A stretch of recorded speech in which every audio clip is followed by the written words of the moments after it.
Greetings, my friend. Welcome to the Secret Shop. Hello and welcome to the Secret Shop podcast.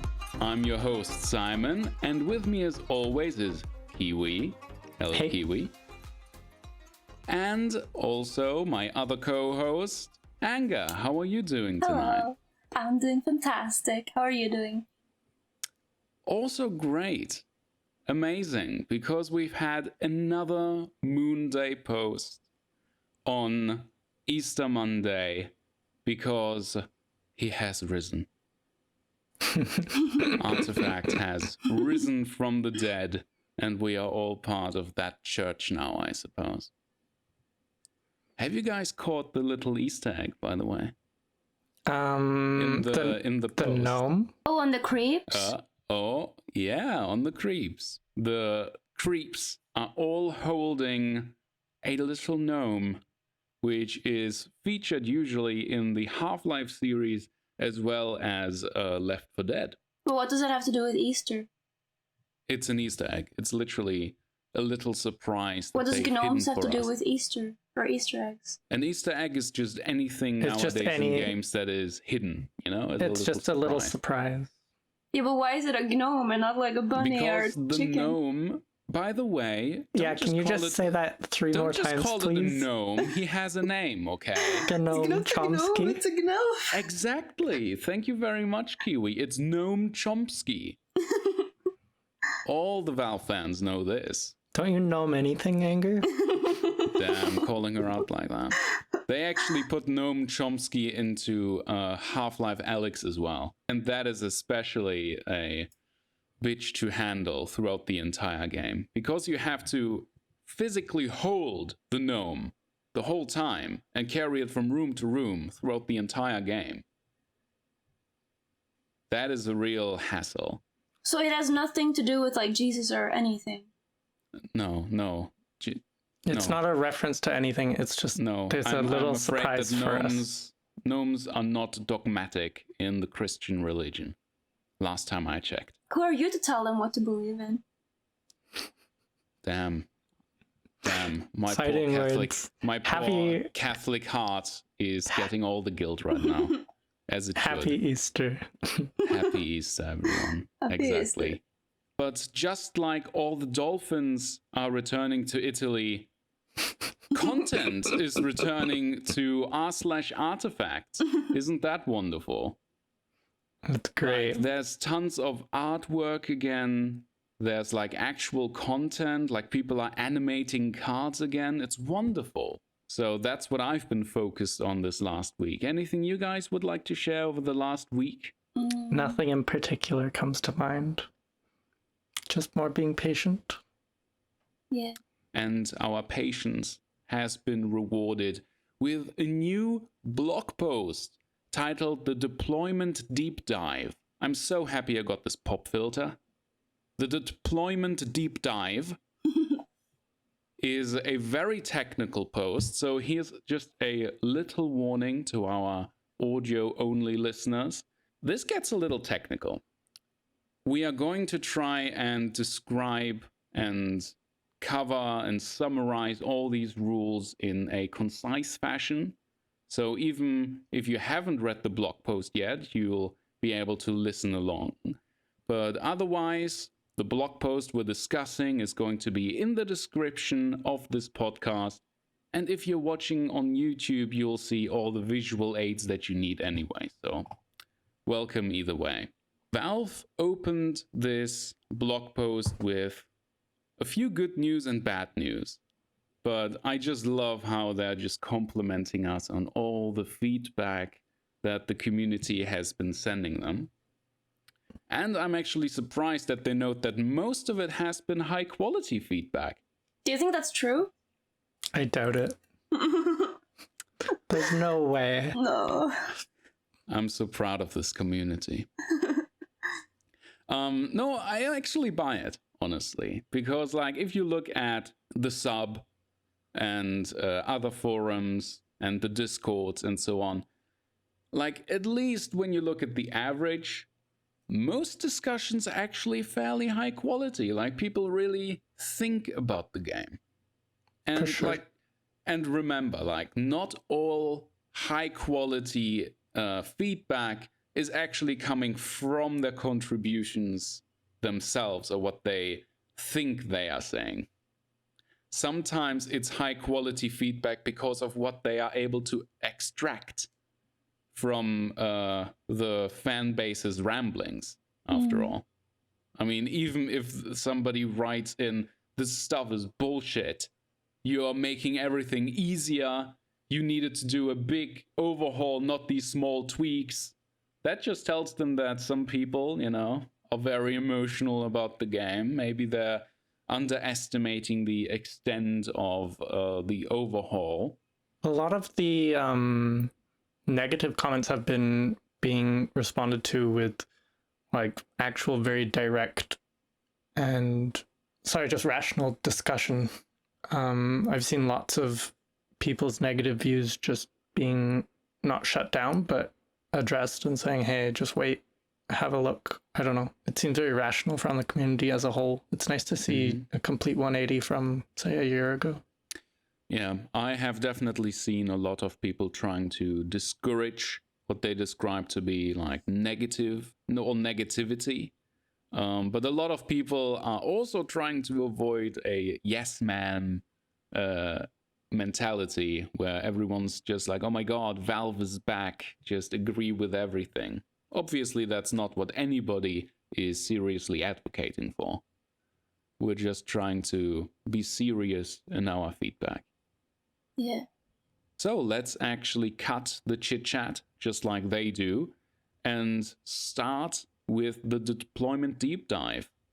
They start out saying right away that the deployment phase and the flop were basically the first heavy RNG components that all players faced. And let's be honest, when it comes to like casual players and those who get easily frustrated, such as me, a lot of people literally quit after the flop. Like, if they're facing like that typical rush down black deck and they just get that perfect flop where Sawla and Bounty Hunter are hitting the tower and PA is killing one of their heroes, a lot of people just, this game's a wash, and just quit. So I would like to take this to you, Kiwi, because once again, you're like the most knowledgeable of us when it comes to like the actual deep game. How important is the flop really in Artifact 1.0?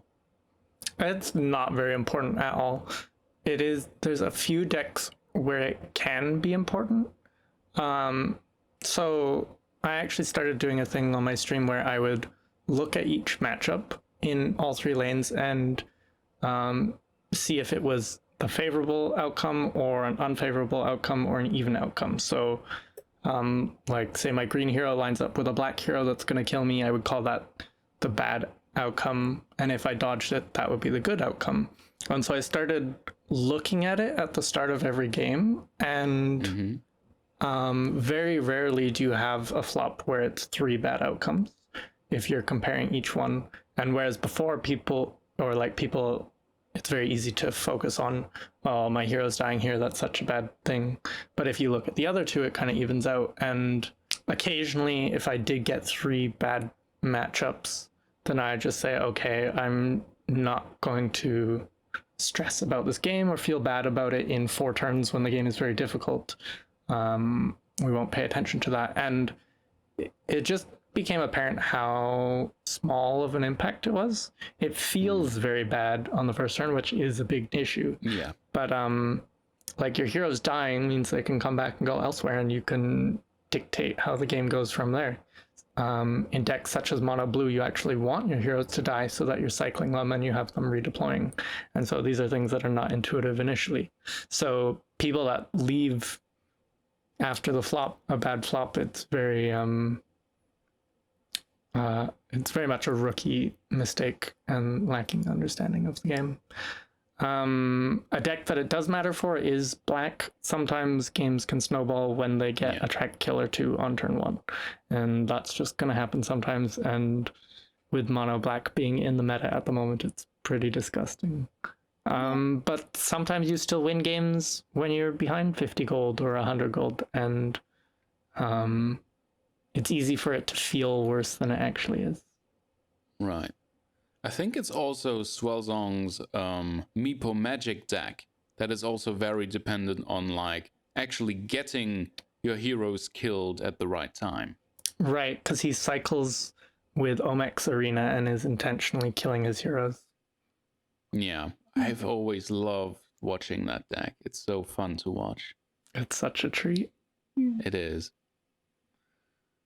But it looks like everything about the flop is about to change, because we are getting all the control about where to deploy our heroes in the future. But first of all, let's actually look at what they've done with the board, because that's actually just interesting in and of itself. First of all, we're keeping our 3 lanes. That has always been like part of Artifact's identity. We've known we would keep the 3 lanes. However, they have reduced the tower's HP to 30 HP. But they do say that there will be other modes of play which will affect the overall health of your towers as well. What's your opinion on this? What will this do to the game? Likely, draft may have lower health on towers. We knew that our tower health would be changing because the stats were changing across the board. So that was expected. It's nice to hear that there's going to be multiple different game modes. Like, we know of 3 currently, but I really hope that the future of Artifact has many various types of gameplay. Right. The 5 slots is very interesting. We've had some indication from Tyler that there will be ways to make this bigger, and he's been pretty on point about this stuff, so we expect that. It's yeah, I won't go too into it yet. Enga, do you have any expectations when it comes to additional game modes in Artifact? I really hope that what they've been doing in Underlords has been like practicing for Artifact. So like having I can't remember what it was called, but I think Tyler once found a name for like a turbo game mode in Artifact, like in the game files or something. Maybe I'm making that up, but something similar to Knockout. Maybe it was just called turbo. I don't remember. Yeah, I think they did work on like a faster game mode even back in the day, like a year ago. Yeah. So I wouldn't be surprised if they had something akin to Knockout, something just a faster mode that perhaps would be suitable for mobile gaming. Yeah, and also like the old puzzles that were found, which was really fun to see, like the different creeps from like the different factions. That's also something I hope that they emphasize more on, the different factions, like the Vools and the Oglodis, like having those like as a distinct different family of units. Yeah, I want that flavor, and I do hope that they, I don't know, like perhaps they will one day introduce these kinds of keywords, right? Because many other CCG and TCGs have these, you know, racial keywords. I don't know how else to call them. Like familial? When something's... Like families? Thank you. Much more politically correct. I'm sorry, my German is showing. Yeah, something where it's like, this is an Oglodi card. This effect affects all Oglodi, or, you know, same with Grievals and Smeevils and so on. I think that would be cool. And I do see some potential for other mechanics later down the line. There is now a limit to how many units can be on a board. They have limited it to 5 slots. Which, honestly, like, so far, this seems to me like the biggest compromise thus far. Because this is like one of those things that used to be part of Artifact's identity. Like, that's actually something that Richard Garfield talked about a lot back then. He's like, I wanted to make a digital card game because that means having it limitless. You can have as many units on the board as you like. You can have as many improvements as you like, or as many cards in your hand as you like, and so on. Like, this limitless play was, at the time, part of Artifact's identity, and I'm not surprised or I'm not disappointed about this, because I'm sure that they'll make use of it. But I was surprised that they basically abandoned the idea of endless boards and limited to 5. It is a big change, and this seems to be the most polarizing change that we've seen so far. Like, people are very split on how they feel about it. And I think there will be more information to address this. But some people have brought up really interesting points about potentially creeps will be stackable or things like that. Like, there seems to be many solutions to this, and it's not as black and white as we see so far. They've just shown us that the base is that there are 5 slots, and 5 slots doesn't necessarily mean 5 creeps. Wait, how can they be stacked if... Because they describe that if you put a creep onto a creep, it destroys it or whatever. Or bounces it or whatever. How would they then stack?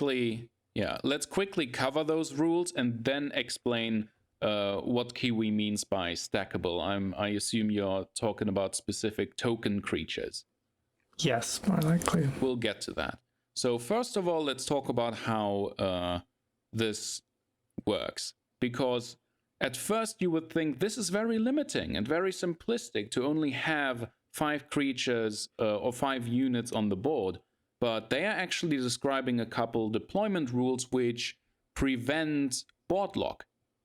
So we won't run into a situation where, damn, I already have 5 creatures on the board. That damn low value creep is blocking me from playing something. That's actually not going to be the case in Artifact 2.0. Instead, you can always play a unit in any spot, even if it's already taken. What's going to happen, though, is that generally, I'm going to try to summarize this. Generally, if you play a unit on top of another unit, the older unit is destroyed. If you play a creep on a creep, that creep is destroyed. If you play a creep on a hero, that hero is killed. But there's one... Yeah, it says... I thought heroes are always bounced, or is that only if heroes? No, only when you play a hero on top of a hero. Oh, so if you put a creep, it's killed?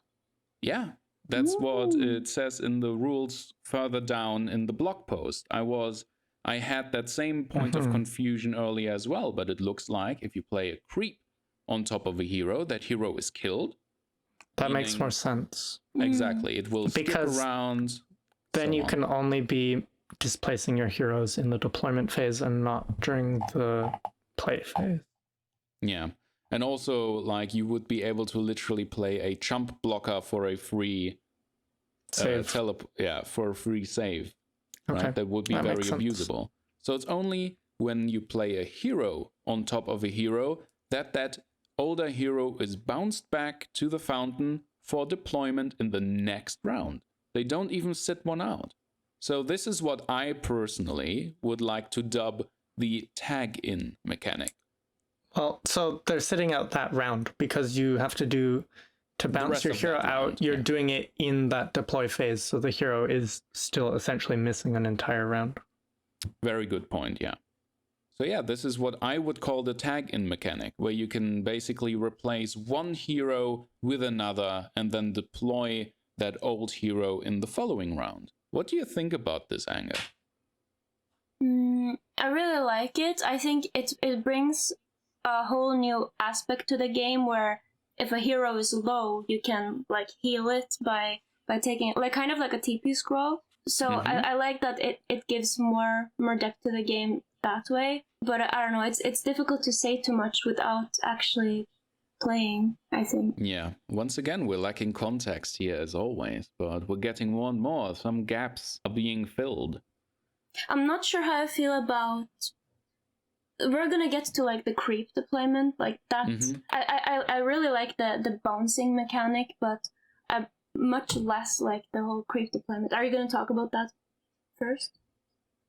Like how the creep deployment works before, like the neutral creeps?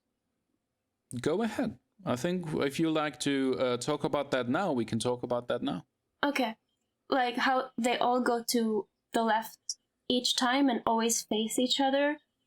Mm-hmm. I think that's, I don't know how to explain it. Like, I think it's just a bit weird that they're always just gonna face each other all the way to the left and always like block each other. And I don't know, I feel like when they're already doing it in the way where you can choose where the heroes go and wherever, and nothing is random anymore, why not also be able to choose where the creep goes? Well, actually, what they say, it's not like they'll always face each other, actually, because the exact wording is they will always be deployed in the leftmost possible spot. Yeah. So what we see here will only really happen in the very first deployment phase. So yeah, what we see here will always be the case in the first deployment phase, in that first round of the game. But after that, no more. After that, it's for every side, for every board, the leftmost spot that is still available. If there isn't one available, I would guess that no creep will spawn there, for example. Or if all 4 spots to the left are used up, the creep is gonna spawn to the right. So they're not going to automatically be facing each other. I just don't see a good reason for why you shouldn't be able to choose where the creep goes. But maybe that's overcomplicating it, and that having a base system in place and then you taking your time to deploy the heroes is more important. Yeah. Also, like in Dota, you don't choose where your creeps go; they kind of just go. Yeah, so that is true. Similar to that. I was gonna say part of. Initially, it just looks like, oh, you'll just trade a creep each round and get 3 gold each round. For one, we don't know if you'll still get a gold from creeps trading, but likely. But it's not that straightforward at all, because colors that manipulate the creeps, like blue removing them or green buffing them, will be able to utilize it more consistently. Knowing that you're going to have creeps and being able to build on that, rather than having the luck of, oh, I got 2 creeps in my green lane and I got to play Arm the Rebellion on first lane on 4 creeps and just winning from that or something. Yeah. And in the end, they're just filler. They're just 1/1 chump blockers that are automatically deployed at the beginning of every round. And in the end, if you're like, as we just covered, if it's like covering a spot that you want to use for a more high value unit, or even, then you can just replace that creep now. You can just put something on top of that creep, it will be destroyed and replaced with whichever unit you preferred. What do you think happens if you already have 5 creeps? And then there's the deployment phase. Does it just not deploy, or does it? That's what I would guess. Would be my expectation too. Yeah. But I feel like that's going to be fairly unlikely unless you're much stronger in a lane and have some sort of green improvement going or something. Exactly. I mean, I think there is still a chance that there will be some cards or maybe a hero that will break this particular rule. For example, Kanna and Prelex are all about creep deployment, right? So it would be weird. And I think that's like part of their identity. So I think in some way they will retain that creep deployment identity in whichever way that is changed. Or they won't exist. What's more likely? I expect they have an interesting mechanic. Are you implying? Are you implying? Prelex is my bae. Don't you worry about it. Nobody likes Prelex more than me. Although Kanna is garbage. Get her out of here. What? Kanna's my girl! How dare you speak that way of my favorite e-girl? She's cute, but she's obnoxious to play against. I'm Kanna's biggest simp, okay? So don't you dare. Don't you dare. I will defend her to my grave. Oh my god. I can't believe we're having this waifu war right now. Jesus Christ. I want no part of this. Wow. I just want You're not mother gonna and join in daughter. with who your favorite? Are you a filthy centrist? Ooh, what can I say? I just want a little family reunion. What can I say? Those are some strong genes in that family. I wonder if they'll ever introduce Kana's father. What if Kana's father's literally the Radiant? Weird. He's OD, or it's OD. He adopted her. Oh my Really? god, don't. Yeah. What? Or he's No. planning to or something. I can't remember. No, he wants to like slip in there and be her, her advisor and eventually her master. That's like That is not where I saw that going. Is it father or is it daddy? Yeah, that's where my mind went to. Of course it did. Wow.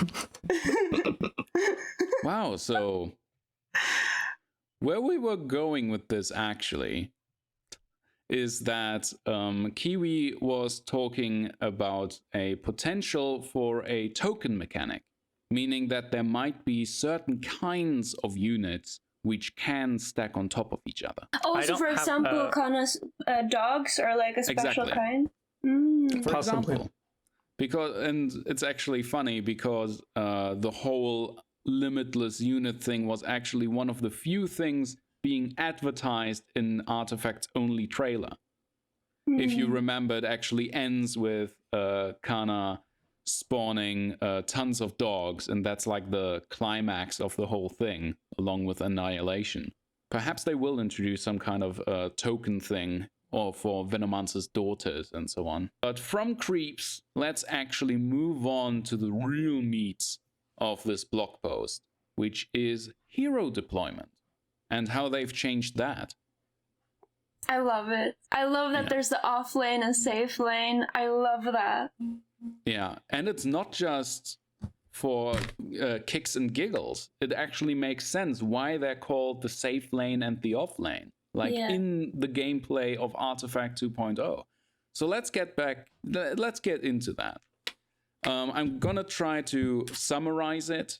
If I do a bad job, I invite anybody to just check the blog post, because they really go in depth with this, because they have a very specific example of 2 players deploying these heroes in the first round.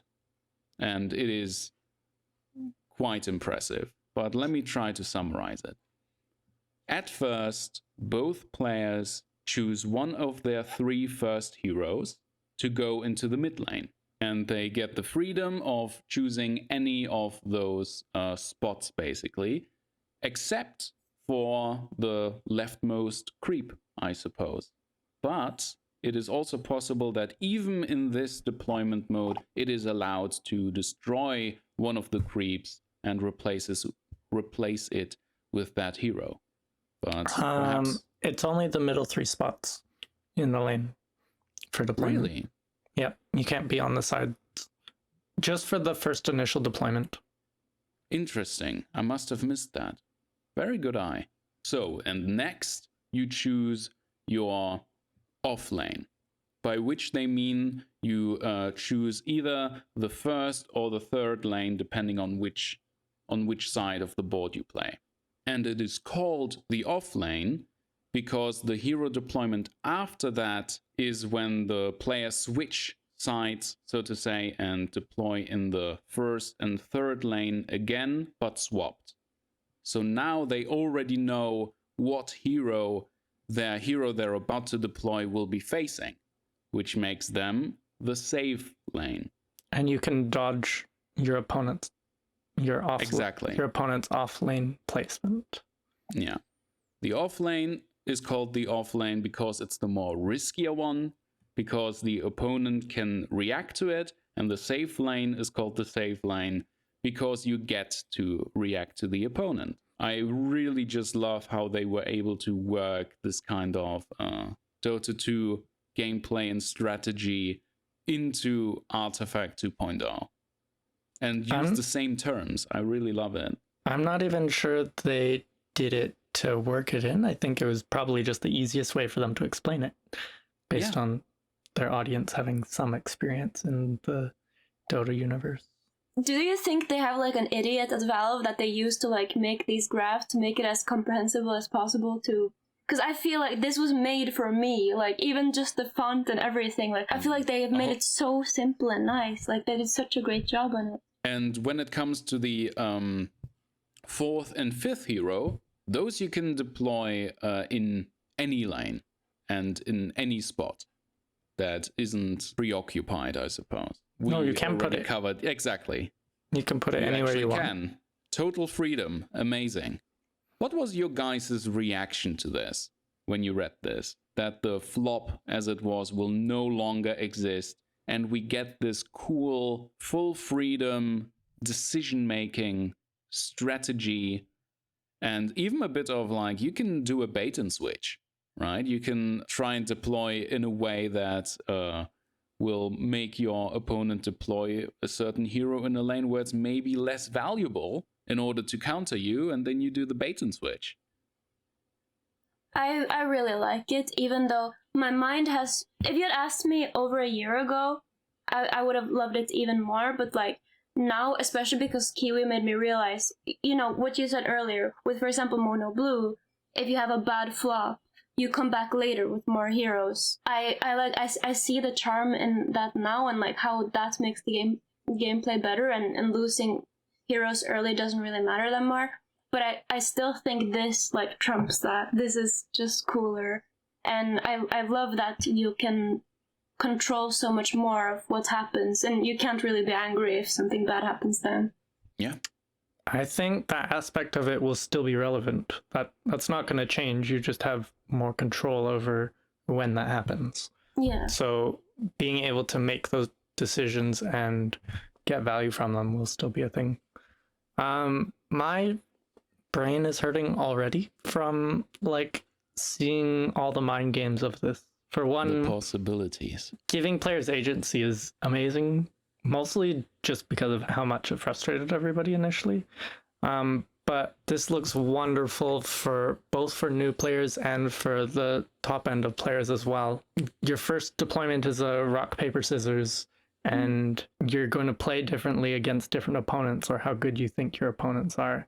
Being able to pick wherever you go later and it be a specific spot that your opponent can think about where your specific spot is going to be. Before, we would just think about, oh, which lane is my opponent going to go in? Here you add another whole level to that. Say you have a squishy hero that they're going to kill with their turn 2 deployment, like with their 4th hero, you can choose to bounce it out with your turn 4 and, as you said, do the bait and switch. But maybe they go a level deeper and they just dodge it entirely, and then you've wasted a unit for a whole round. The depth of this is going to get ridiculous really quickly, and yeah. I'm excited and terrified simultaneously. Yeah. I am 4 parallel universes ahead of you. Yeah, definitely. Or like if you're playing against a newer player, then you're like, okay, I know what the obvious decision they're gonna make is, and you play around that. But if you're playing against a good player, then you go a couple levels deeper and you're just dodging them back and forth. It's gonna get exciting.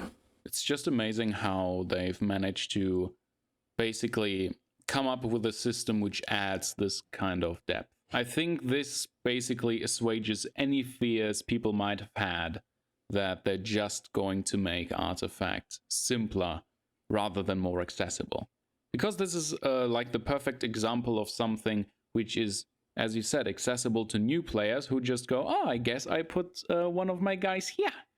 And then the more experienced ones just see all these thousands of possibilities going forward. And this actually has ramifications all the way down to deck building, if you think about it. Because when the first, I'm still going to call it the flop, like the first deployment is still about those first 3 heroes that you have designated as the first 3 heroes in your deck. This is how it is worded here, at least. So I assume that we have, we're keeping this kind of mechanic where we decide first 3, then 4th and 5th.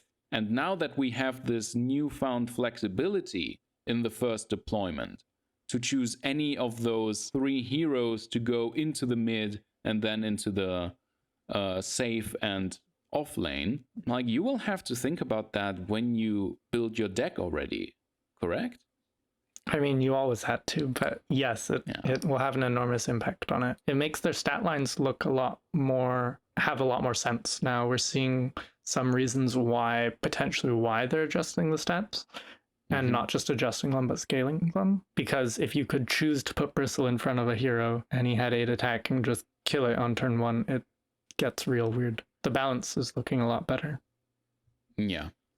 Speaking of balance and changes, let's actually look at the heroes that they're using in this blog post. First, they're using Wraith King and Mirana that they showed off in the previous post, but they're also showing off 4 of the existing heroes in Artifact 1.0 completely changed. Stat line changed and all of their abilities are changed. And not only that, they're actually trying to show off something very specific here with their choice of heroes.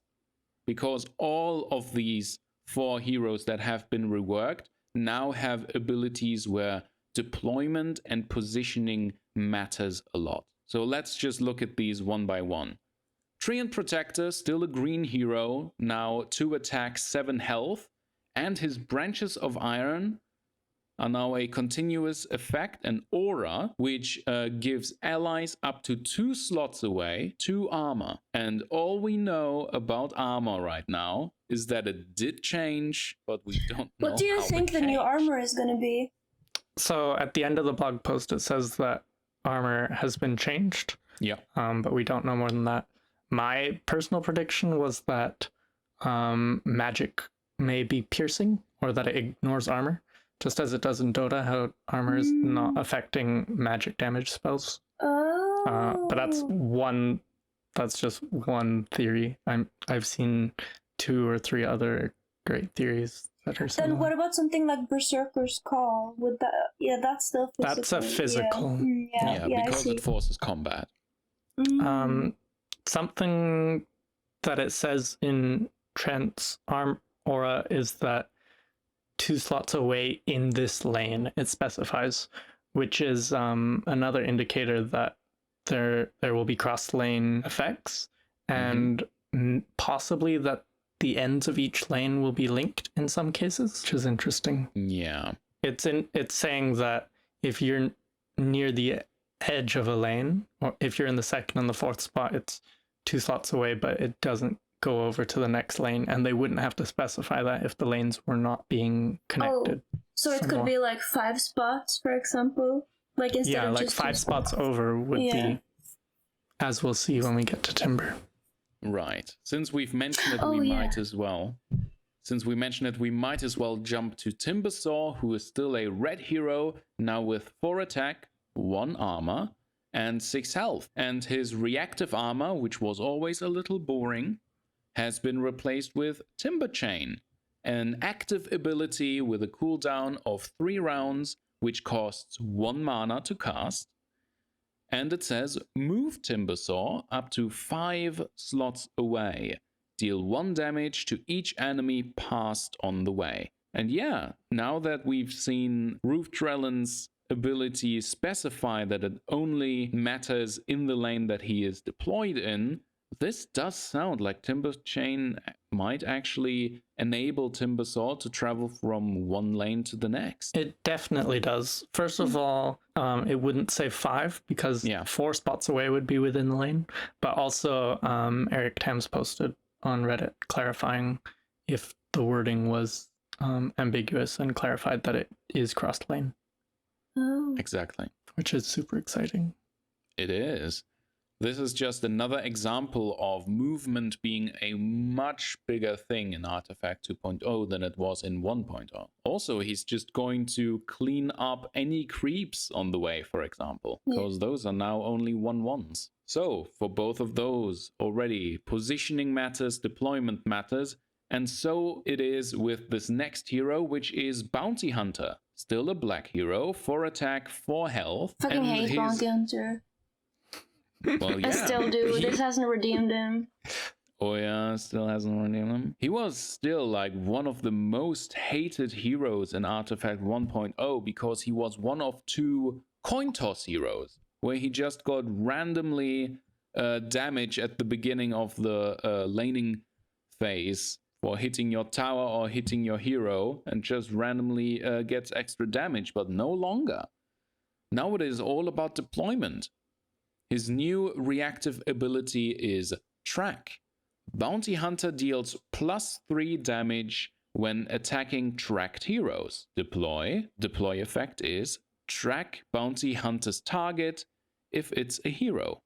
And as before, tracked units have +5 Oh, it's bounty. specified +5 bounty. Oh, well. Yeah, it's not 15.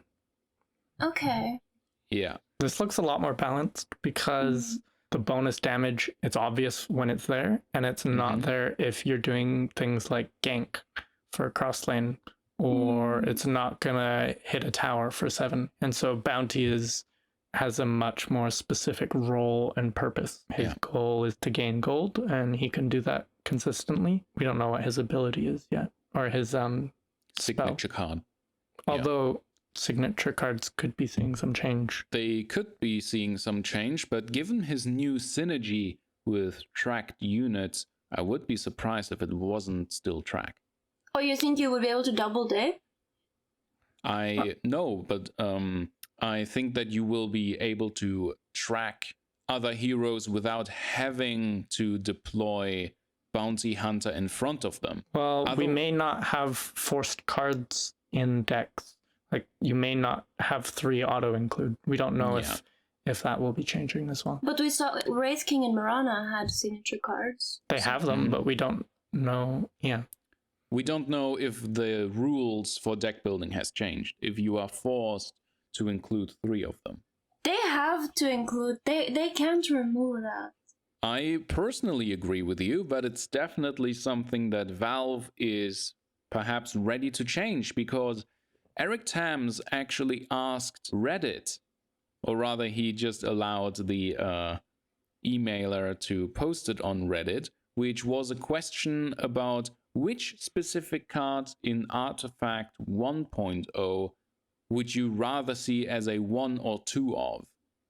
Or maybe even remove them entirely. Which ones are like a liability to you? Like, Valve is definitely interested in hearing people's opinions on this. Because some people have a curiously negative opinion of signature cards. I personally always liked them. I always liked this, this trio of balance between the body of a hero, their ability, and the signature card. I always thought this was a very smart way of balancing heroes. So I personally would be sad to see this go, because I always liked what it does to deck building and to the identity of heroes. It gives them multiple different reasons why you would include them in a deck. And yeah, I really like that. Yeah. But once again, this is one of those freedom questions, because some people really don't like the idea of having to include 3 of a card that they may not personally like in their deck, even though they want the body and the ability of the hero. But yeah, currently that's like the deal, right? If you want Bristleback, you gotta have viscous nasal goo currently. Speaking of Bristleback, let's actually look at what they did to my boy. Oh, I love him. Yeah. I love the chain. Bristleback, still a red hero, 4 attack, 5 health, and he now has 2 abilities. One of them being his namesake, Bristleback. It's a reactive ability, saying, when Bristleback takes damage outside of combat, reduce that damage to 1, then activate Quill Spray.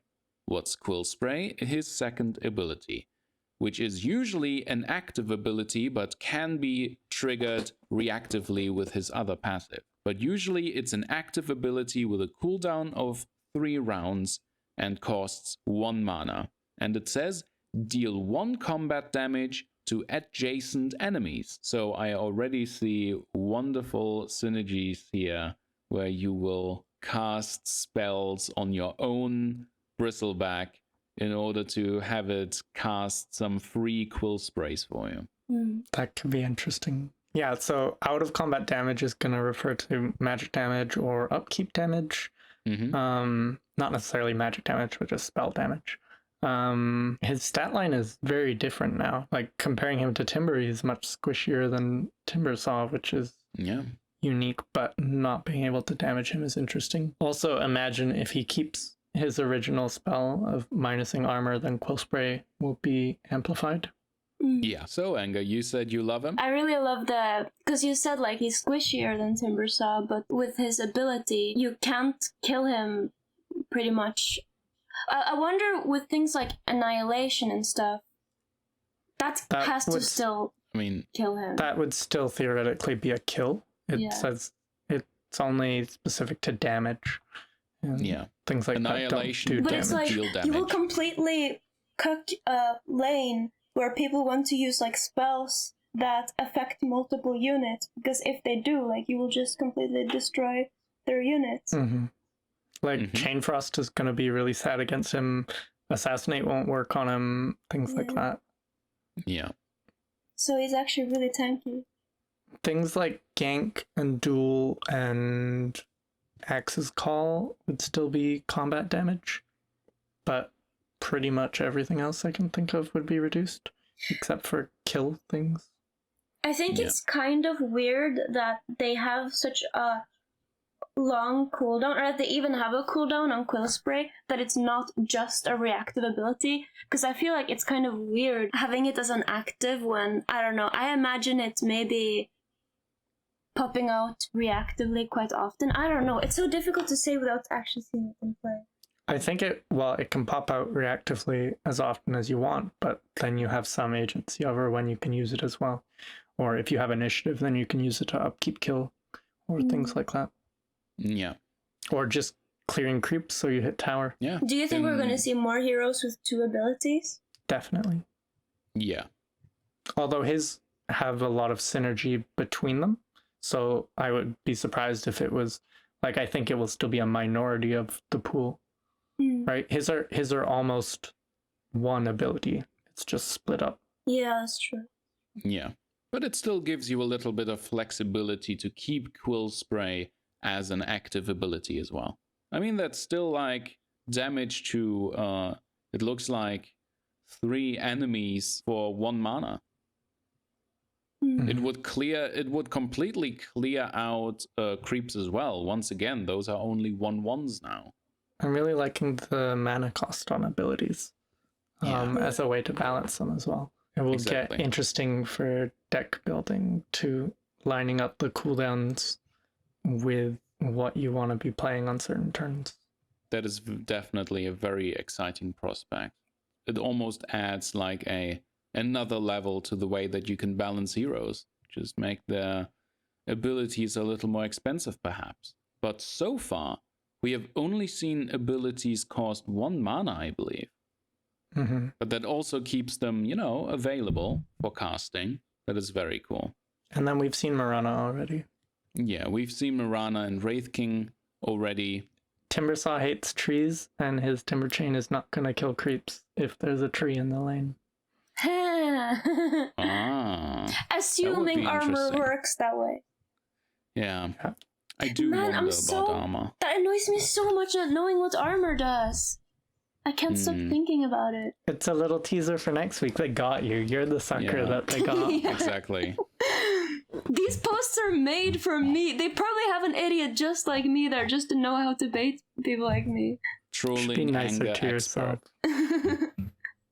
So, one more thing to add that I'm potentially concerned about is the lopsidedness of if you are the person deploying in first lane or in third lane first, because we're still not sure if all 3 lanes are resolving simultaneously or not, and that could definitely be a large advantage or disadvantage depending which side you're given to begin with.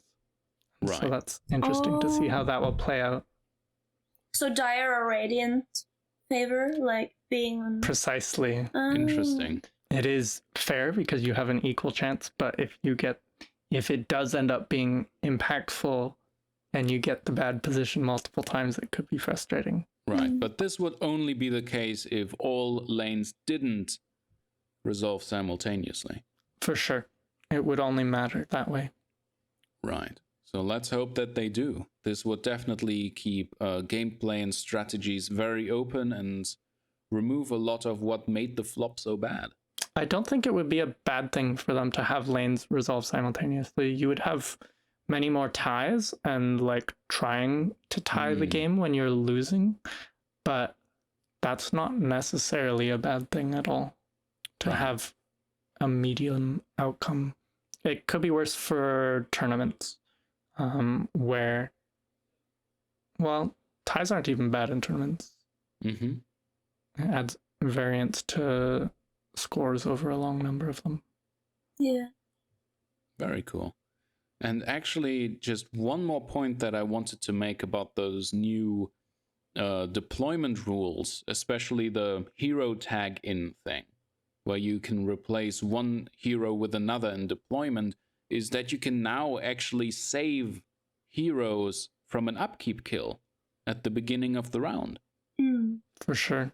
We'll see how upkeep damage works, or if it's different. With the health scaling, it would not surprise me if, like, Ogre would have to be balanced very differently for Ignite to still exist. Right. Now, I would actually like to talk about potential futures for Artifact as well. And for that, I would like to take a look at what people have found in the recent Underlords update. Because it looks like Valve is actually looking to build even more modes, even for single player, for Underlords. And we may see something similar in Artifact one day. They recently released the Retake the City update, which allows you to basically prestige your city crawl, reset it, and have some more difficult encounters and more titles and so on in the future. I'm actually very close to that. How about you guys? Like, are you getting close to finishing the city crawl, or have you already hit your first prestige? I'm 3 games away from finishing. I pressed my prestige button and then didn't have the heart to start it again, because once I start, I'll have to do it again. And I think it's bothering me that in your profile it says how far you are in the city crawl, and it looks like you can prestige 5 or 6 times by the looks of it, which is do you know, do keys, if you save keys from the first city crawl, do they carry over. I saved all of mine, so I will still have the keys when I reset. That's what I'm doing as well.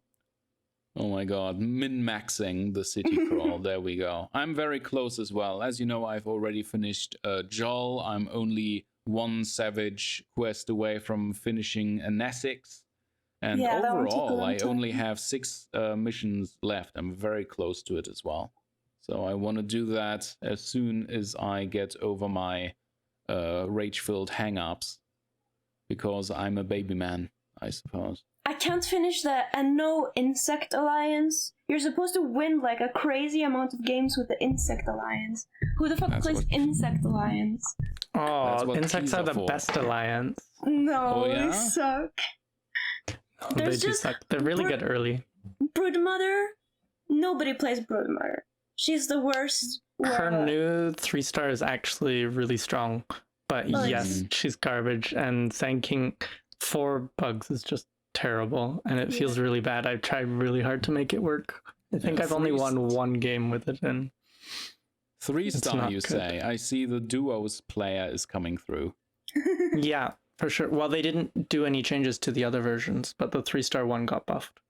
It's just that 3 stars are, at least at my level, if you play knockout, like 1 or 2. It's a thing in knockout as well. Yeah.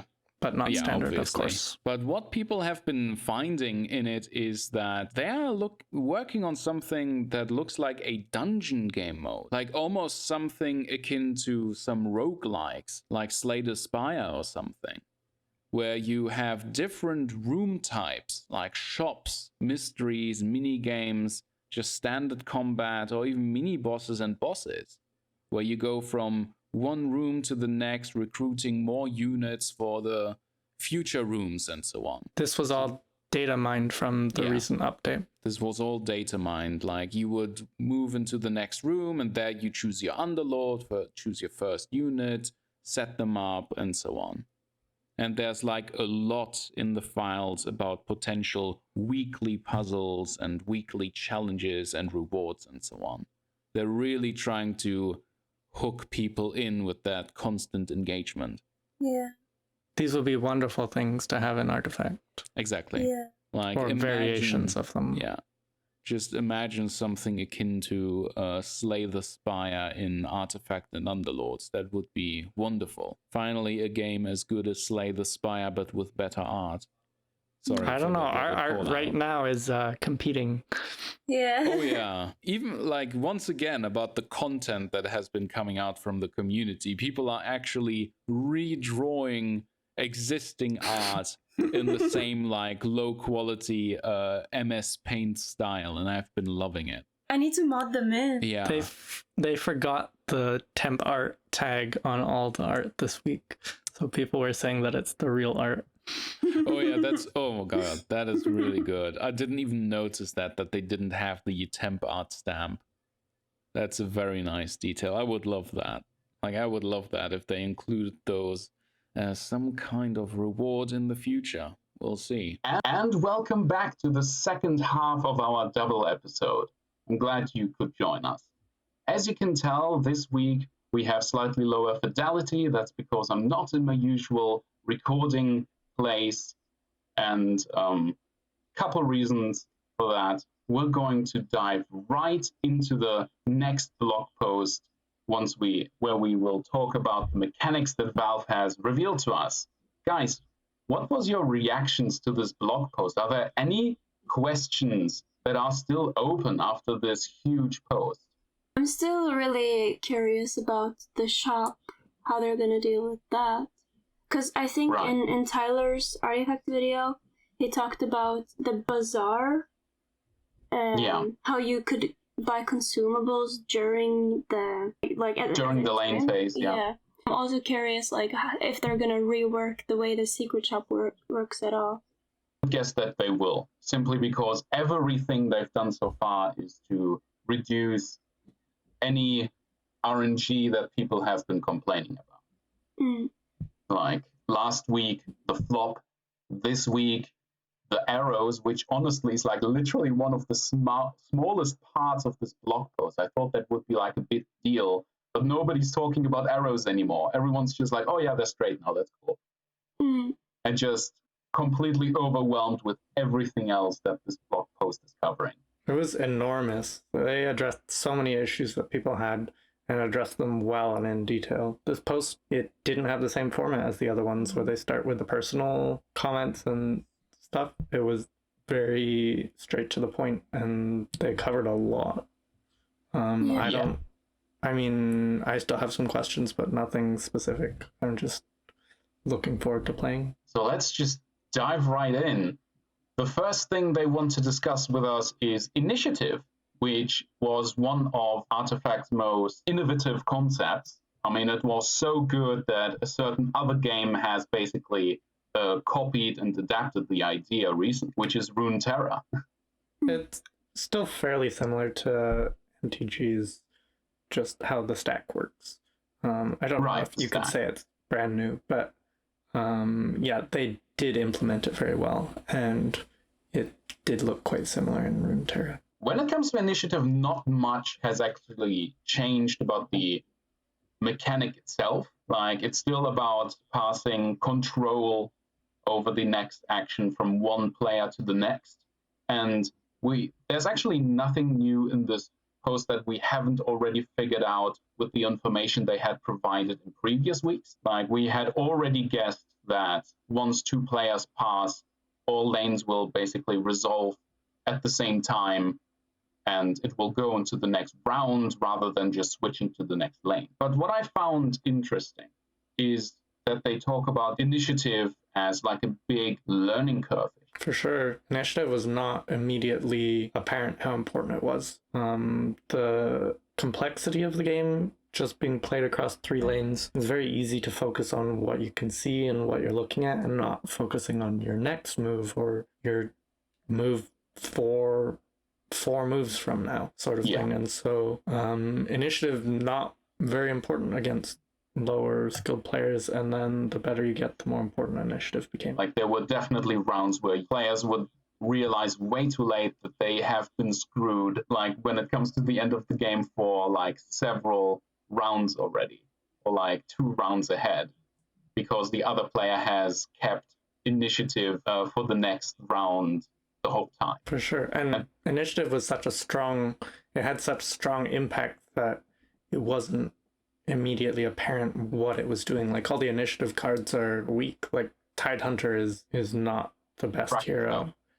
But Kraken Shell is actually so strong, and like Hipfire looks pretty good for an initiative card, and so does Chain Frost, but it looks like you're making yourself weaker, or not necessarily using a card for initiative, but just passing. Like you're missing an action. Sometimes you would pass with all of your mana to have initiative. Sometimes you'd pass with all of your mana in multiple lanes to have initiative. And so there was always a sacrifice to have it, and having to do that sacrifice was not immediately obvious. What was your experience with initiative anger? Like, have you always liked this mechanic, or was it frustrating now and then? I definitely, it was like Kiwi said, very difficult for me in the start to learn, and I still struggle with it sometimes, when to hold initiative and you know, when to play. Like sometimes if you're in the last lane and it's mana 5 and you need to get the card out in the last lane, but then you know that they're gonna have like a mana 6 spell in the first lane, so you can't. It's just... Yeah. Or sometimes if you don't even think about it, if you forget about it and you just play something in the last lane, and then, oh fuck, shit, I should have held initiative. Yeah, exactly. It's still something that I struggle with a little bit. So what surprised me is that they are saying some players ignored initiative and others realized that it's like the main strategic concern. But the most surprising thing about what they say about initiative is that this disconnect between players, like those who don't really care about the initiative, don't quite understand it, and those who see how strong it really is, they think that this disconnect led to the communication breakdown that they saw in the community. What was your thoughts on that? Like, do you think that this was like in the background, that this key point of understanding the game was where communications break apart in the community? I think you had to get pretty deep into the game to understand that. And so before then, you were just having all these scenarios where a bad thing would happen and you wouldn't understand why. And you didn't understand how you could impact it and affect it. Because of the steep learning curve, people were missing out on that. And that is in large part their fault. And so this is them taking some responsibility for that.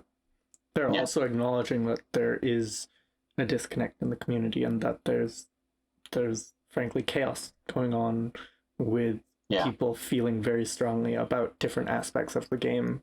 And they're kind of saying, hey, everybody's experience is important equally. And I think that's something that both sides are not acknowledging. It's kind of really hard to see for me. Yeah.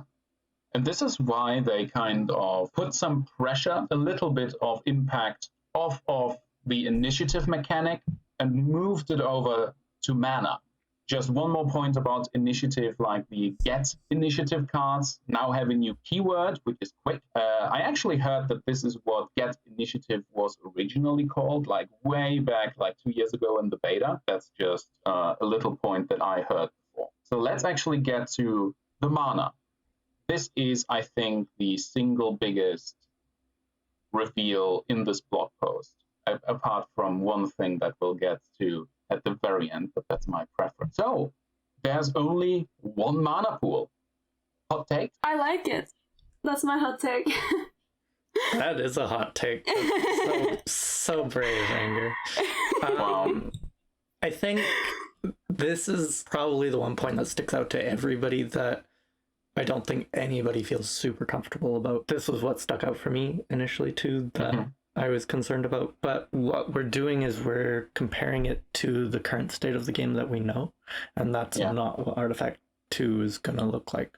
And so the pacing of the game is probably going to adjust with this. Having mana in only one lane, yes, it sounds really bad initially. It's like, okay, now we're like every other card game. It's not 3 lanes so much, but that's not like the pacing will change. Turn 8 won't be the second last turn of the game anymore. The impact from this will immediately balance cards like Time of Triumph, where if you want to do this overpowered action, there will be recourse in that your opponent will have a chance to do many actions, or on mana 8 you'll only be able to play that and won't be able to equip items or things like that. There's no chance for reaction, so the game is going to take on a very different format of how we play it, and it's difficult to know what that will look like right now, but I expect this won't be an issue at all. It sounds pretty scary right now. I wonder how it will affect card draw and starting hand and stuff like that. Because with less mana, you're going to play less cards. Some people have predicted that the card draw will go down to 1 per turn, and that wouldn't surprise me. I feel like it would just change the game into... We still think of the game as an 8 or a 9 turn game, but it could very easily be double that, and so there's just more combat phases. Exactly. Rounds themselves will be shorter, but there will be way more of them, which also means that we'll see more hero abilities being played. Like, there used to be a time when you would only see 1 Ravage a game, basically. Like, when are you gonna get off your second Ravage? Right. Same goes for Lion's ability, Finger of Death. Like, remember when it was buffed with Quicken, so it would do 1 more damage or whatever for the next use, and everyone's like, when are you going to use it a second time? Like, maybe you'll get it off a second time, but not a third time. Like, you're not going to get this uber powerful Finger of Death out of this game. It's going to end before that. That was only due to the timing.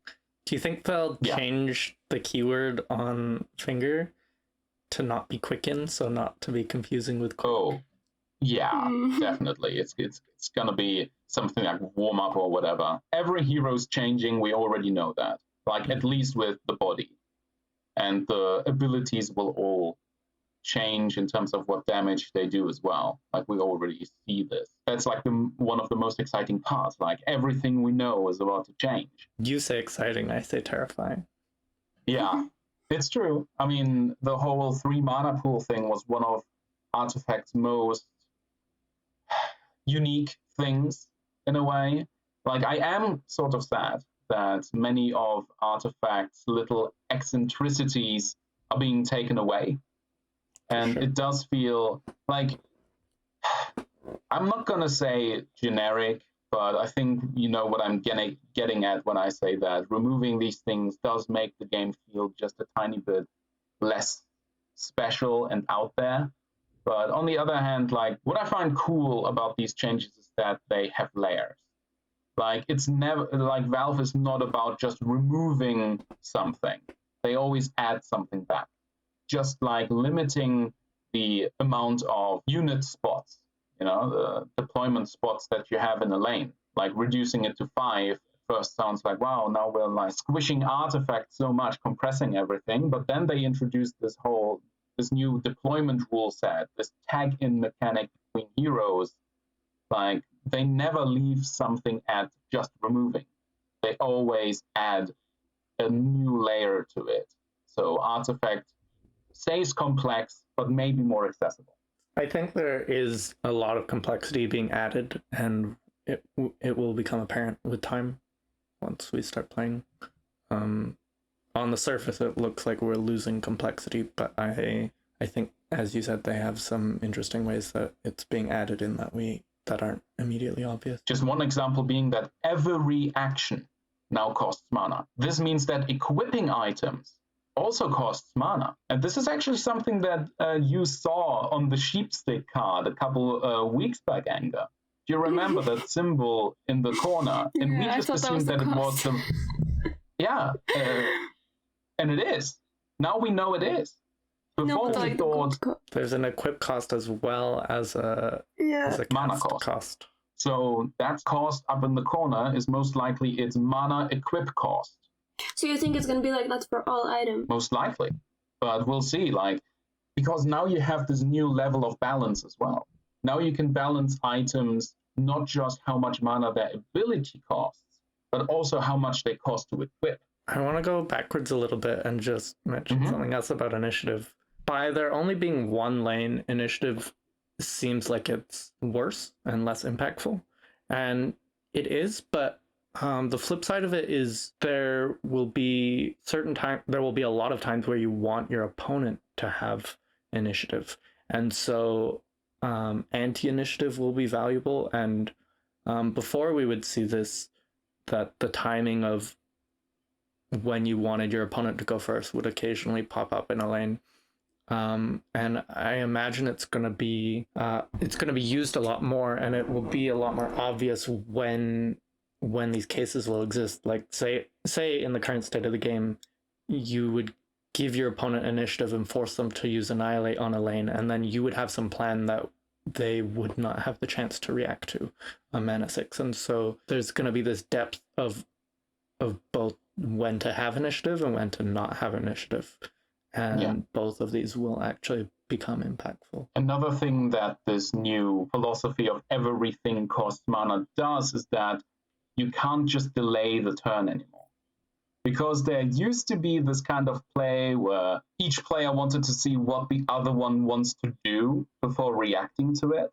So they would do useless things, such as using salves on fully healed units, re-equip items, just to keep passing the turn and be like, you swing first, and I react. And now you can't really do that anymore because every action will cost mana.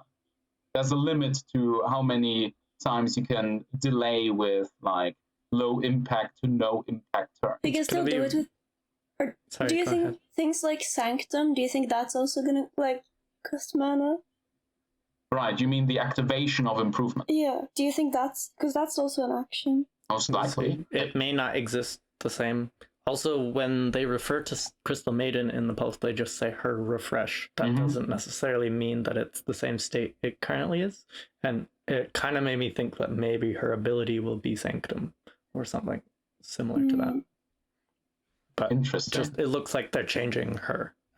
I don't know. Yeah, I do like how they put little teases in there. In Runeterra, people took weeks before they would start passing on full mana back to the other person. Like one person would bluff that they didn't want to do anything, and the other person would just be like, "Okay, I'm content with this board state. We'll pass." And I think that is gonna become a thing in Artifact, where a weaker player, maybe not a weaker player, but somebody will try and bait their opponent into using their action first, and the other player will just decide, nope, my hand is not good right now. We're just going to go to the next turn. And that has some interesting impacts, because the more that happens, the stronger heroes with strong stats become. This is going to be something that, say, red decks are going to use to bully blue decks, where they're like, hey, you have to use your mana first, and then I'm going to punish you for it. Once again, like this enables so much counterplay that I'm really excited about. Let's move on to the new defaults. This is like a really long, this is a couple paragraphs long, but really everything they're trying to say is that they are reducing the amount of words on card descriptions by making certain rules the default.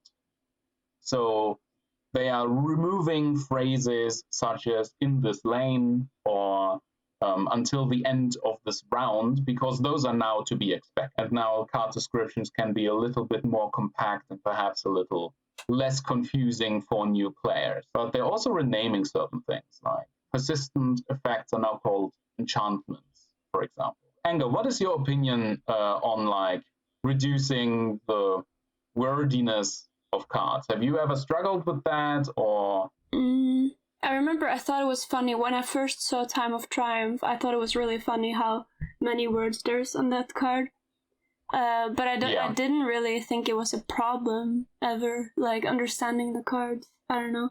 But what I do take issue with a little bit is them calling persistent effects enchantments. I don't know. I feel like that's like too much in the MTG route. Like, I don't know. I really don't like them using that word. I wish they had used a different word. I mean, what were they even called before? Just persistent effects, right? The they have like their own name. Like, what about cards like the green 4-mana stun? Caught unprepared. Like, that just lasts until... Is that considered a persistent effect? Is persistent until an item was equipped? Or just no, like Viper Strike. Yeah. Yeah, something like Viper Strike or Treston's Standard. Like things I really don't... I don't So like they're- that being called an enchantment. Yeah, I'm with you that I don't like them using the same word, although it's a word that people already understand, and so maybe that simplifies it initially.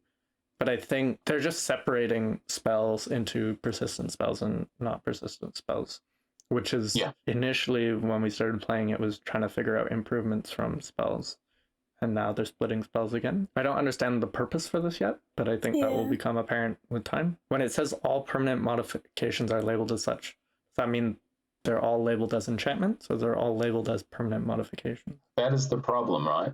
Like, there are still some things that it looks like it. Like, it says all permanent modifications are labeled as such. Yeah, I'm Such thinking referring permanent. to which? They're referring to permanent modification. At least that's how I read it. Yeah, Okay. exactly. Or just maybe just a permanent. What game is that from? What game uses permanent? Is that also MTG? There's another card they're game just who called uses permanent. permanents. Yeah. Yeah. Man, Valve, what are you doing? I mean, would you like a more original naming convention? What would you call it? What would you call I it? don't know. I'm not a fucking game dev, but I wouldn't mimic other games. Oh yeah, just call them Forevers. I don't know. Like, does it need a name? Like Kiwi was saying, does it even like? I never had an issue with them not naming them anything other than improvements and spells and creatures. It makes discussions easier. Yeah. Does it though? I've never really had an issue. It makes talking about the game easier.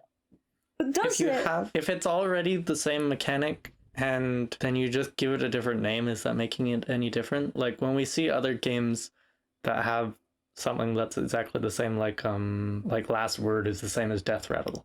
Like they're exactly the same mechanic, so why call it something else? Like sure it's unique, but it doesn't actually make it more interesting. So I'm torn on it. I don't like them reusing the words, but also it makes some sense, I guess. It makes people able to focus on learning other aspects rather than... Exactly. Like, personally, I actually don't like it when card games have their unique names for the exact same mechanic. Like when, I don't know, Death Rattle, Death Effect, It's only an issue when you're first starting off playing, though. Like, once you've played 5 games, you learn it. Like, you know it. It's not gonna be an issue for a long time. But that was the problem, wasn't it? That people didn't get through the 5 games, and nobody gave Artifact enough of a try to get to the point where they understood initiative. Yeah, but I don't think the fact that they didn't call permanents and enchantments, I don't think that was part of the reason why. Like, I never took issue with them not having a name for them. Maybe a little bit, like, improvements and being, like, you can put them in different lanes and whatever, but it had nothing to do with what they called them. Maybe they just think it's one aspect, and they're trying to address each small thing that led to people not being overwhelmed with the game initially. Yeah, it is another accessibility point, because this makes communication easier, it makes it easier to talk about the game, and it makes it easier for people coming from other games to come in now, because there's no learning required at all when they're just called chunk. There's enough more interesting things that people can spend their energy learning about in Artifact. I think this is not a hill to die on. Exactly. That's just me. Speaking of hills to die on, arrows now point forward. Who cares? Next. No, but for real, like arrows have absolutely dominated the conversations about Artifact and RNG in the game, and now it's like 2 sentences and it's done. They solved the issues. Everything else is more relevant. There's not much to talk about. Yeah, but I'm just saying, isn't that crazy that this is like a topic that people have been talking about ever since the game came out, throughout the entirety of the long haul, and now like in this huge blog post of just new juicy stuff. It's just like this small little 2-sentence point, and then it's out of the way. Let's never talk about arrows. What else is there to talk about though, Simon? What do you want to hear? I'm just saying it's the end of an era. That's all I'm saying. Next. So, keyword changes. Finally, we're talking about armor. Anger, do you perhaps want to talk about what armor does? Okay, armor. In the old game caused some issues. Early in the development, we ended up doubling all stat values to compensate for how dramatic the impact of a single point of armor was. It also added a lot of math when you had multiple damage sources. Now each point of armor can block 1 point of damage and is refreshed at the beginning of the round. I don't know, I haven't really made up an opinion yet about how I feel about it. It adds complexity, but at the same time, it also makes armor not as devastating, so I think I like it. I'm with you. I think the armor math was difficult for everybody, even if you've got a fucking math degree. Like, it got complicated, and we all counted the math wrong when we were learning, and still make armor problems occasionally. And simplifying this is inclusive, I guess. We don't want the game to just be a big math problem, because that will put everybody off that doesn't like math. And the game is not about math. That just happened to be a result of how it was. Cleave and Siege changing to be active all the time was the same. This is not intuitive, right? When we start, you think Siege, okay, I'm adding that much damage, and then you're like, oh, okay. And you have to learn by trial and error on all three of these how each one works, and now they're just intuitive and they're different, and that will have impact, and everything, the balance around each of them will change, but it's simpler and straightforward. And so once all the balance is adjusted for it, it's an obvious improvement. It was never fun that you had to have a unit blocking your unit for Cleave and Siege to do anything. Yeah. That was never a fun part of it. And when it comes to armor, like, one of the big points of Artifact is that they wanted to resolve certain math issues through the UI. Like, it would always show how much damage the next attack would do, and so on. But armor was like this exception where you had to do all the math in your head beforehand, and then you did it, and you're like, ah, crap, I was off. Now it doesn't do as much damage as I thought, and the whole turn is screwed. Makes it much easier for balancing as well. Yeah. It is interesting that now armor is like basically this extra pool of health that regenerates after combat. It's more like a shield. Which makes it more intuitive, because more people will make this connection in their heads. New players won't be dealing with that frustration, and I like that a lot. Do you think piercing damage will strip away armor too? Like, ignore it. I think it will ignore it.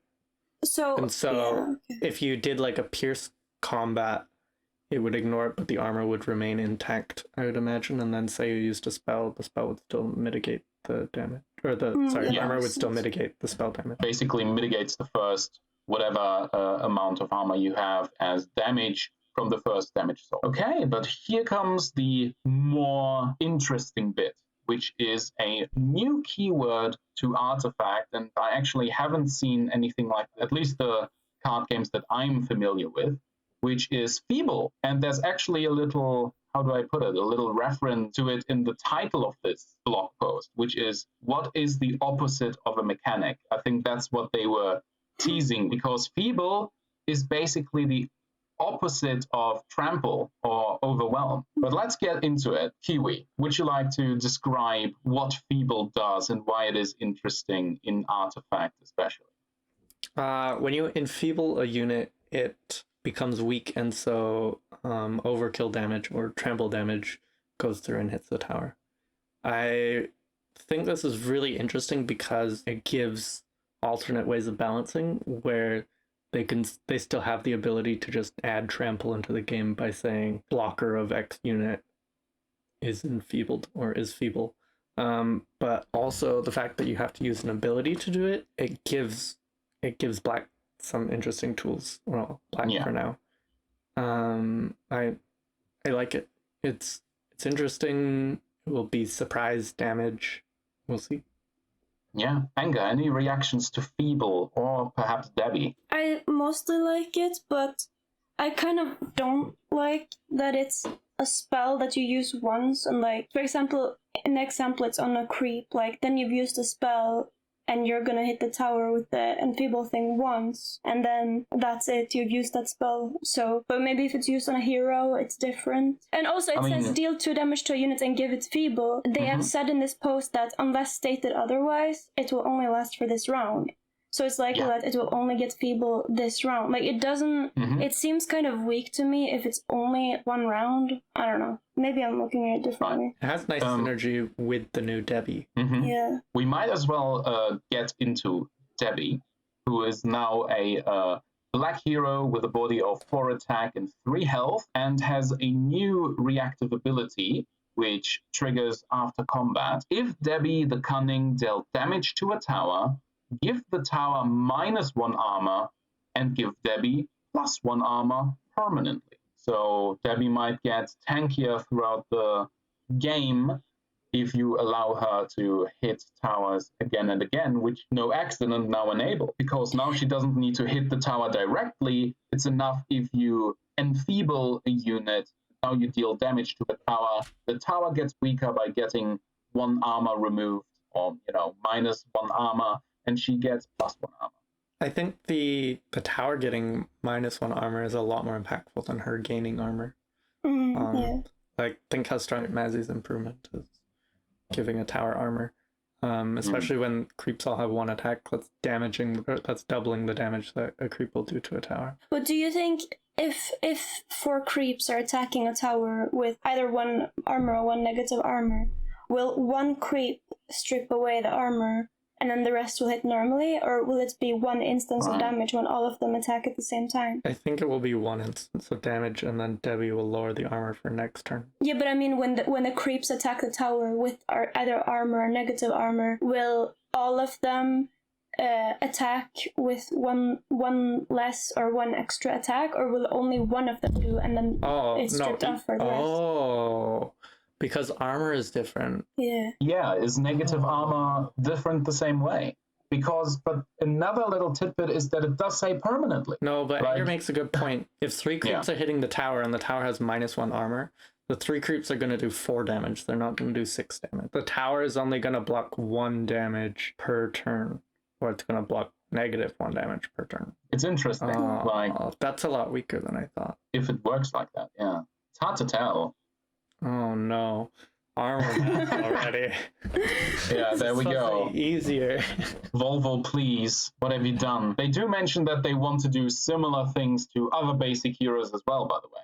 Like, they're saying that this is just one way that they want to remake basic heroes, which I assume will play the same role as they did when it comes to draft. I'm actually more interested to see the other reworks than Debbi, because Debbi was already interesting, but the other basic heroes are so boring. Like, she's literally the most interesting of all of them. Especially with Farvan's ability just being a weaker treant. Yeah, and Keith just being a big, strong boy with the spell that makes him even bigger and stronger. What a hunk. Didn't it say somewhere in this post about how the new hero changes that we've been seeing are possibly some of the more unique ones, because they specifically said that mobility is not going to be as huge of a thing? Like, it sounds like they were showing us the more mobile heroes.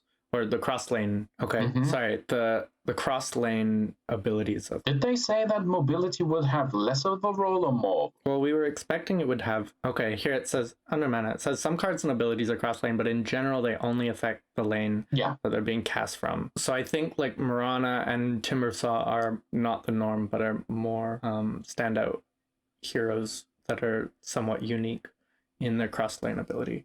But I wouldn't be surprised if there were more abilities to help heroes get across a lane.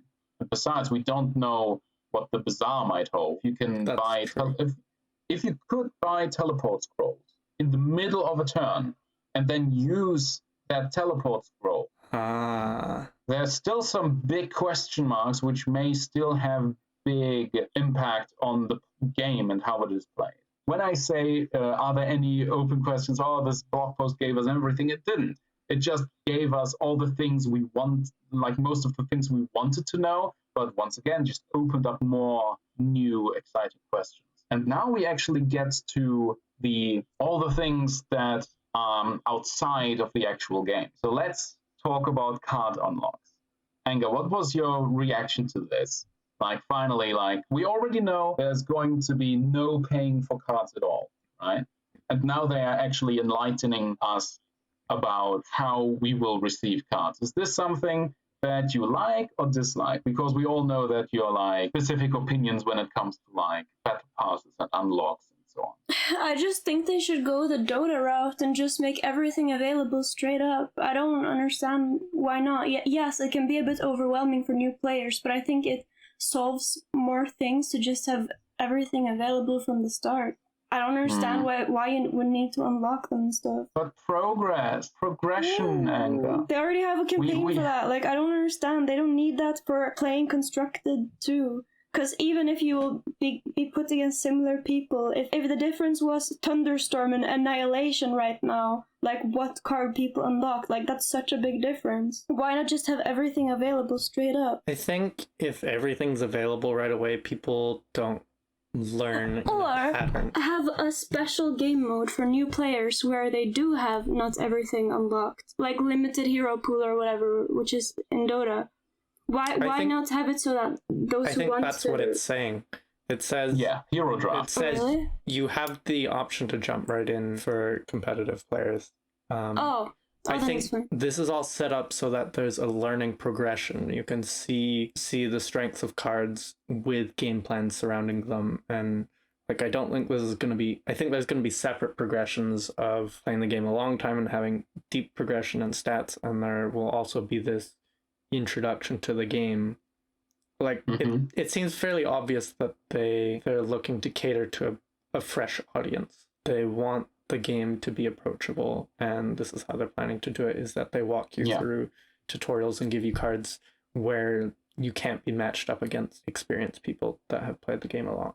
And so nobody will have this getting stomped experience that is, really putting people off the game. They're already saying that matchmaking will take into account how many cards you own. You will be matched up with people with a similar size of card pool, and then they are actually getting into hero draft, which is something they mentioned before. Hero draft even pulls from the combined set of cards that you and your opponent have unlocked to keep things extra fair. This is a kind of draft mode where you both have access to the cards that both of you have. So you can try and build the strongest deck you are able to craft from your combined card pool. I expect these changes won't impact us within a week, Anger. I think we'll have unlocked the whole collection or whatever we want to be able to do within a week. This won't be relevant to us. The only way it'll be relevant to us is that we'll have more people in our community and people will be more enthusiastic about the game. Exactly. And they even go into this. There will also be the option to jump right into scrimmages in custom tournaments. These will let players set rules or allow any card sets they see fit. So there's actually a mode that you can jump into these scrimmages where the cards are just unlocked. So all players... Well, it doesn't say that all the cards are unlocked. It just allows a certain set. It doesn't say anything about having all the cards available. Exactly. Advanced players can jump into playing these immediately. They're catering to both of their audiences, and that's really nice. All of these changes, I understand that a lot of these changes don't appeal to you or to us, Anga, but like this is what will keep new players. This is really important. People who are still learning, not just Artifact, but card games in general, who want to get the feeling of unlocking cards, progressing, and getting ready to join rank. They don't want to be presented with like the entire set and be like, okay, enjoy, construct something. You can do it. Jump in. Oh, that guy is way better than you and knows how to build a deck and you don't. It's also like if, say, you're away for the month the Artifact gets released, you can still come join the game after and not have just missed the boat. Or if people have different amounts of time and can only play 2 hours a week or something, they don't know what people's lives are like, then those people will still have the same opportunity to learn the game and have fun with it and get into the game, and that will open up from a spectator's standpoint as well, where people have the ability to get into the game later on. Yeah. And this doesn't affect draft at all. This is all about constructed and learning construct. Right. Like this new hero draft mode, that's what they said in one of the previous blog posts. They consider hero draft to be a help for people to learn constructed. because now they have the combined card pool of themselves and the other player, and now they're supposed to craft a deck with that. Have any of these posts mentioned draft at all? Like normal Not draft, no. So Nope. there's some chance that draft will probably change from how we know it, because card packs are going to be changing, and so draft will follow a different format if it exists, or some other sort of game mode will replace it. I hope that is the next blog post, because like they've really gone into construct this time, and like the way into the game. Like this is the new player experience, right? This is tutorial. This is tutorializing the first hours of play with Artifact. Yeah. They can bring people into the lore through this as well, because part of the learning experience can be through campaign and through getting to know the characters and fighting specific battles, or like defending against rules, or Yeah, the campaign looks really cool. Okay, let's just jump ahead and talk about the single player campaign, which was like the biggest surprise to me in this blog post. And I'm so hyped for it. Finally, Valve is going to do another narrative with one of their games. And they're actually saying that this will play after the story of Artifact 1.0. This is something that we were talking about in one of our last episodes. Like, are they going to do like just a retelling of the first set? Are they going to actually progress the story? Now we know they will progress the story, and there's going to be an actual single player campaign. Telling Dota stories. Oh, hell good. yeah. We're Feels going to have good.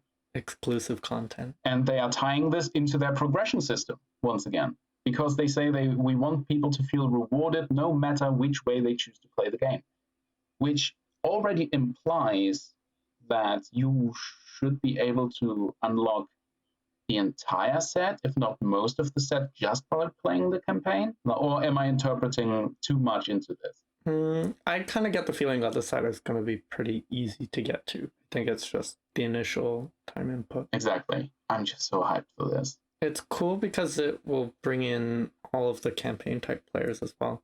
Like StarCraft had this whole community of people that just buy the game to play the campaign. And that kind of blows my mind, because that's not how I've ever played games, but this is this community of people that exists. Oh man, I'm just here for it. I'm just here for it. Oh man, that just means they're getting all the voice actors back, right? There's going to be unique story-related banter. Dude, I hope there's going to be like at least a cutscene or two, like at the beginning, at the end, please. When is the next comic coming? Does this mean we're going to have another comic soon? Yeah, I mean, they're saying that this is like their way of expanding on what they've been doing with the comics. If you guys haven't read the comics, Rashid read through them this week, and it was great. He did it live? Yeah. He hated it, but everybody else liked really? it. Really? Yeah, but What did he hate? Isn't important. That's not the point. The point here is that the comics are good, and you should go back and read through them. Exactly. Like, a lot of people got really into these new characters, especially like Solar Khan and Rix. Like, a lot of people are wanting those to become heroes in Dota. Rix is such a Chad. Yeah. Yeah. Oh, yeah. Everyone is just lusting for their furry daddy. Moving on. So you cut out at the end there. That is okay. That is for the best, trust me. Okay, let's move on to the quality of life changes. Once again, something that people have really been craving to hear more about. Social play and rank play, they're going to flesh out the profiles. We will be able to check out our stats and replays. Finally. Right? I'm not sure if people understand how important replays are.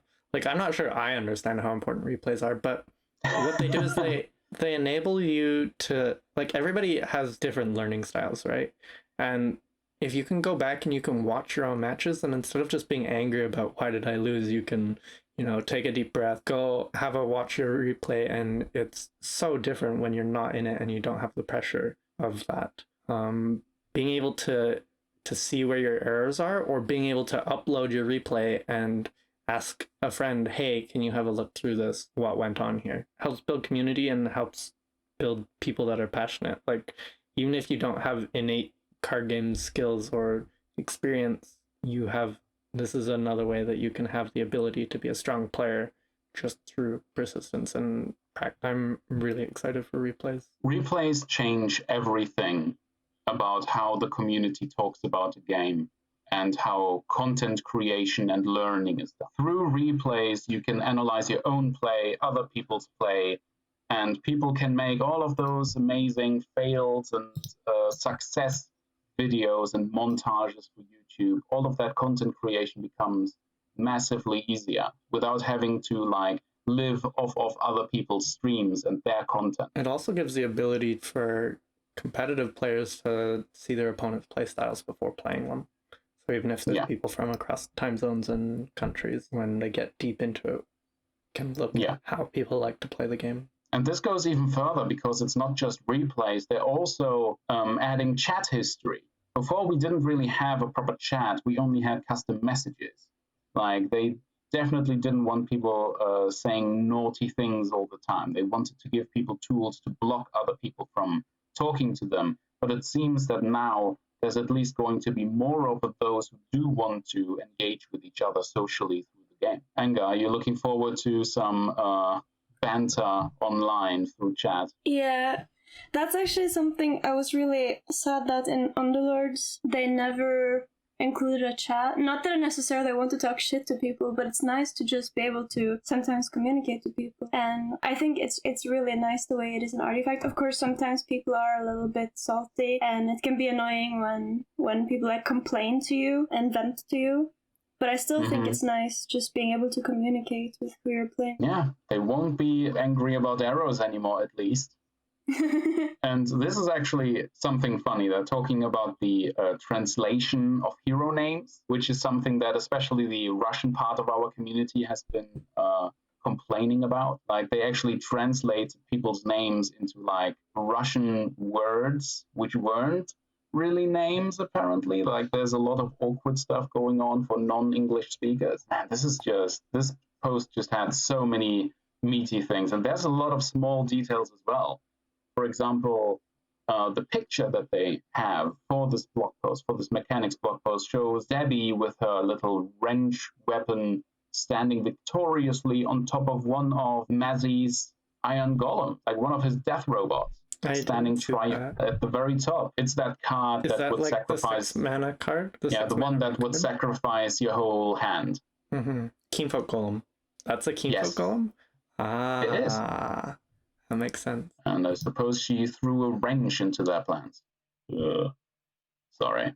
The one section we missed discussing was progression. I'm so excited for that. They discuss using a similar design as the Underlords rank system for competitive play. I imagine this is referring more to the progression up to the top league rather than the top league specifically, which could do with some work. But it like feels like you have goals all the time, and there's like platforms where you can't drop down below a main rank, and so that's nice that there's the freedom without too much ladder anxiety to progress. And then an actual rank system at the top, either of MMR or with actual numbers of what your rank is, and this is also really nice. I also find it funny how they're referencing Underlords here without any context, because usually a company would like the Underlords is our auto battler product, blah, blah, blah. But they just assume that everyone who reads this knows what Underlords. They also talk about tying in the competitive systems with the tournament system, which is amazing, because very much felt like a time sink sometimes, where people that had, say, 1,000 games playing in the custom leagues that were really well there end up having a lower portrait rank and such. And so you can't tell. There's nothing to show for the playing the tournaments all the time and playing in a more competitive. It kind of disincentivized playing the more competitive formats. Like, there's going to be some tournament kings, basically, who usually stay away from the ladder. So I assume that they will get like this separate rank that they can climb, this separate leaderboard, hopefully. I'm really impressed with how the posts are addressing the needs of everybody. It's very well defined and for sure, clearly well researched. Even addressing that they're going to keep the original game available for everybody it's almost comical, because there's so few people that play and will be even less, and yet they still address those people and are like, hey, this is available for you. Like the things that everybody wants are available. They have new player build up. They have the extreme top end of competitive players, which is also a small community. I think they're doing it really well. I've been quite impressed.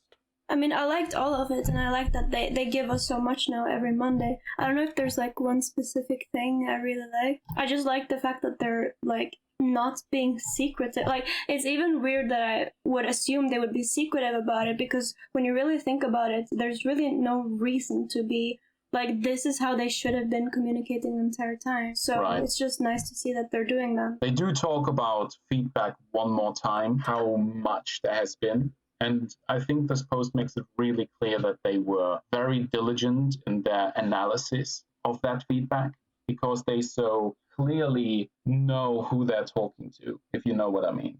Like, they are really trying to serve every kind of player in this blog post. Like the ones that prefer tournaments, the ones that wanted ladders, the ones that are looking for a better tutorial, even lore nerds, like everyone's getting theirs. Because this post is so big, do you think that's indicating that the beta is closer than we might have imagined? Like before, it felt like they might be doing just a small tidbit every week, but this feels a lot more robust. Oh, hopefully. Yeah, it's true. It really feels like it's coming. I feel like I have a picture of the game now, and I can feel about things a little bit better than before. Yeah. Before it was very foreign and alien, and now it looks a lot closer. Get that tabletop going again. That tabletop simulator. Build it. That's for nerds. Just teasing us. Just waiting for the climax of all of this. In tabletop sim, we would spend like 2 hours on one game. Oh my god, 5 rounds would literally take half an hour. Yeah. It's insane. Like, we were crazy. Meanwhile, other peoples are printing out cards, actually doing it on their table. Those were the days. I'm kind of sad I never got into that. You didn't so much. Probably better you didn't. Tedious. Probably better you didn't. It was a weird time. Still a weird time. Yeah, still a weird time. Just 2.0. Is there anything else you guys wanted to say about the blog post? My favorite one yet? The early ones were important with the communication, but this one was great. My personal favorite was, of course, the reveal of the single player. As I said, I'm totally here for it. I always am concerned about progression stuff. That's something that's important for me. And Valve sometimes doesn't like to put it in their games initially. It's been a theme, so that's really nice for me to see. I really like seeing the stuff about not just the campaign, but the introduction to the game and things they're making so it's more accessible and approachable. Yeah. That stuff, it looks a little odd, but I think that is going to make huge impacts in the long-term success of our game. Any more comments before we put our foot out the door, Anger? No, I think I'm good. Okay. In that case, thank you all for listening to our little double feature. Once again, we've had some issues this week, but next week we should be able to record to the usual time and are back to our usual quality. So if you guys want to send us a question, you can contact us on Twitter at secretshopgg, or you can email us mail@secretshop.gg. We're just available on all the big podcast apps, and we're on YouTube. Where can people find you, Anger, and your content? You can find my content on youtube.com/angermania. I haven't been uploading much lately, but I hope to get back in it soon. And where can people find your content, Kiwi? I'm on Twitch/Kiwi_streaming. More content, more Artifact in the near future. Awesome. Would you guys like to mention your Twitters as well? Mine's the same. Angermania with a P at the end. Nice. And I'm at Cymen90. That's CYMEN 90. All right then. Thank you so much for listening. It's been a joy. We'll see you next week. Bye. Peace. Thank you. Thank you for your business.